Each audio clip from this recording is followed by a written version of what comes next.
Hello and welcome to the first part of the series of Winning the Sport of Life. My name is Tony Bevilacqua, founder of Athletic After 40, and I just want to say thanks for being here because look, if you're here, there's a good chance you're a guy over 40.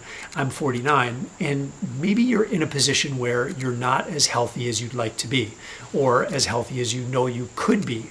And if you really look at the stats nowadays, 50% of the men are now considered overweight or obese. Did you know that 44% of men who are over 40 are considered pre-diabetic? I mean, the health of our men it's declining, and it's declining fast. So, and I know there's a lot of guys out there who don't want to go down, I call it the normal road. You don't want to go down the normal road. So how can I maybe be helpful for you in this series? Well, I've been in this world of health and fitness and nutrition and human performance and all of the things that would go into that bucket of health. I've been obsessing over those things for literally 20 years. I've been in the industry for 25, but I didn't start taking it seriously until about 20 years ago.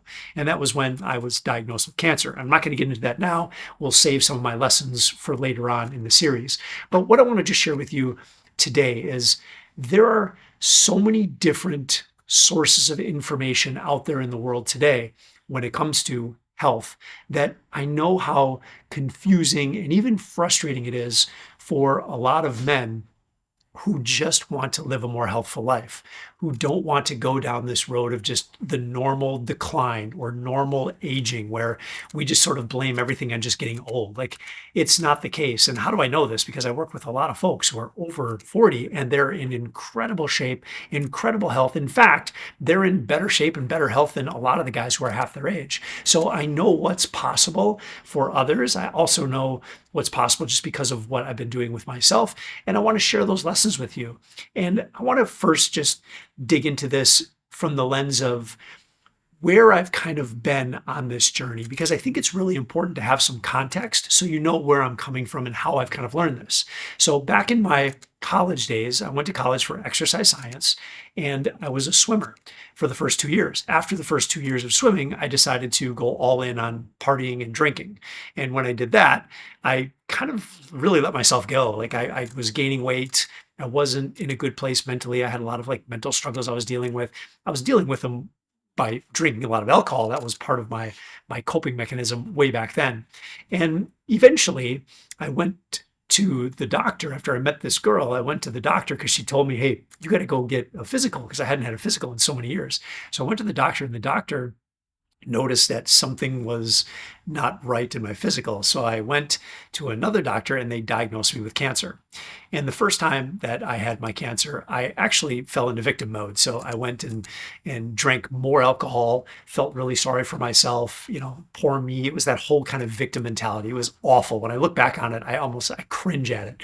And then I had a couple of surgeries because that was their recommendation. Like, well, I think if we could just cut it out, and there's a good chance that you might not have to deal with it. So that's what I did. I did 2 surgeries, and then I got the all clear. They're like, hey, you're good. Seems like we got it all. So we're just going to watch and wait now. So I'm like, okay, great. So I went back to my life, drinking, eating a lot of bad foods, didn't really fix any of the stuff that was going on in my mind. And lo and behold, 9 months later, the cancer came back. And that's when I had this huge kind of aha moment, because again, I wasn't in a good place health-wise. Even though I was cancer-free, I was very unhealthy. I had a lot of bad habits. And I'm like, okay, now I really have to start taking this more seriously, or there's a good chance I'm not going to be here anymore. And I loved life enough where I knew that I had to get this figured out because I wanted to be here, because I wanted to enjoy this life, because I had so many dreams and aspirations that I knew that something needed to change. And that's when I made the decision to, like, look, I'm going all in on my health. I'm going to figure this thing out. So that's where this started from. And I was still in this world of exercise science because that's where I graduated from. I graduated with a degree in exercise science. So I was training clients, I was working in gyms and things. And the interesting thing that I noticed outside of my cancer is that when I went from athlete, we were primarily focused on training to be better at our sport, right? To be able to beat the guy next to you. Like, we wanted our bodies to perform better. And we had a very specific way of measuring our performance, which was, whatever the races are, we had to measure how fast that we could accomplish it, right? So there was a very clear way to know if we were winning.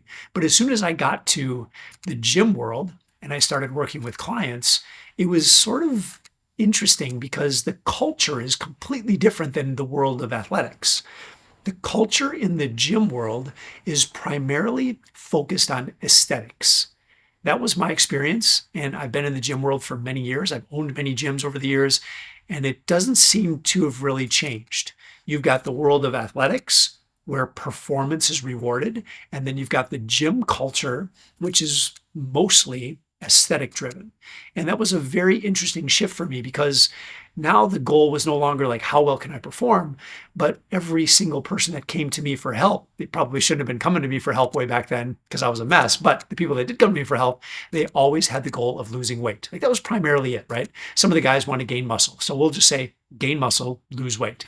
So that's what I was immersed in for many of my initial years in the health and fitness world.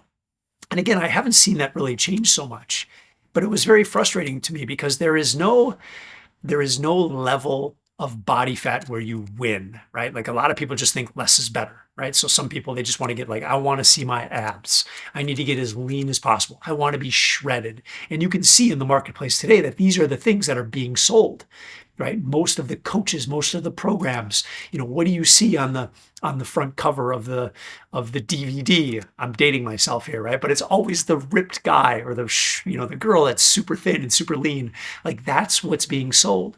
But just being super lean, just having abs is not a win when we look at it from a health perspective, right? So there's the interesting thing, this culture of aesthetics, if the goal is just to be muscular and shredded, there are a lot of really unhealthy things that we can do to get you there. For example, we could significantly decrease your calories and put you on testosterone or steroids, right? That's something that we could do that would give you an aesthetic, but we could sort of forego the health, right? And I'll give you an example of this. So when I got my first job out of college, I was working at this gym, and there was a gentleman in there he looked like a professional bodybuilder. Like he was just insane. He was super jacked, just these massive muscles, amazing abs. He literally looked like a fitness model, like unbelievable. When I saw this guy, I was like, oh my goodness. Turns out he was on a lot of steroids. He was on a lot of supplements. Like he was taking thousands of dollars of supplements every single month. Remember androstenedione, HMB, like there were so many. It was bananas. And like the guy legitimately looked amazing.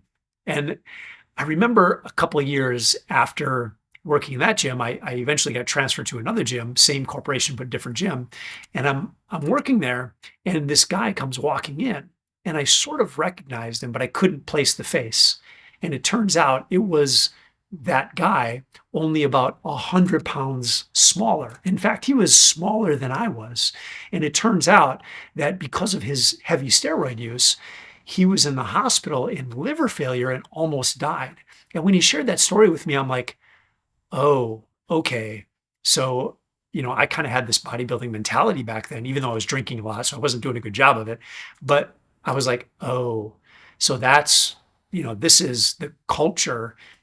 Just getting lean and just looking like that, looking a certain way is not always going to be the healthiest way to do it. And that's when I started looking back at my athlete career, and I'm like, athletes, you can't do that. You can't give up your health in athletics, because if you give up your health in athletics, you are going to significantly drop your performance, and you're going to know it. In other words, if you're just chasing an aesthetic in sport, it's not good enough. You have to be able to perform better. And you might be thinking, well, steroids might be the way to go.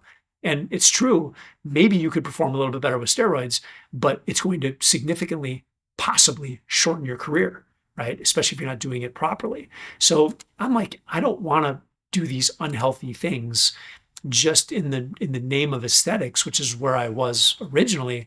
I actually want to train my body to perform as at the highest levels possible. I want to be a performer. And that's what I started to chase. And that's when I eventually got out of the bodybuilding world and I started getting into the human performance world. And I had a great mentor, a great coach who happened to be a strength conditioning coach for a football team in college. And he started showing me a completely different model of training that revolved around human performance as opposed to bodybuilding. But I had to get out of the normal gym, right? Because those normal gyms, that bodybuilding mentality is alive and well, right? If you ever go in there and you're sitting on those machines or you're on the treadmill and in the fat burning zone, right? These are the things that have really come about because of the world of bodybuilding. It's like build big muscles, right? By sitting down and isolating individual muscle groups and then burn fat with cardio. Like that's kind of the traditional model and it's still alive and well. So once I finally got out of that and I learned that, okay, we can really help people perform instead of looking at individual muscle groups. We look at the human body as one giant muscle, and that's the muscle that we want to train. And when we set up certain metrics that we can measure over the years, over time, we want to see those measures get better. And it doesn't mean aesthetics. But here's the cool thing is when you train for performance, the only way you can see those metrics get better, those performance metrics, is if you're chasing health. What does it mean to be healthy? You have to eat good. You have to sleep good at night. You have to think good thoughts, right? You can't be a very negative person. Otherwise, it just doesn't work or it puts a cap on your performance levels, right? There's a different way, a different culture in sport that we can bring into the world of fitness, that we should be bringing into the world of fitness to help you to escape that normal world of aesthetics at any cost. So one of the big lessons that I learned going into my cancer, and again, I wasn't taking great care of myself back then, but I learned that the bodybuilding world, the general gym world, is only focused on aesthetics, or at least mostly only focused on aesthetics, right? Anybody that you ask, what is your goal? I want to lose 20 pounds, and I got to lose it right here, right? Everybody points at the section. Instead, chase human performance. And I'm going to share with you kind of the epiphany that I had coming out of my cancer and even just a little bit more of my cancer, because I think it's relevant for how I started approaching health.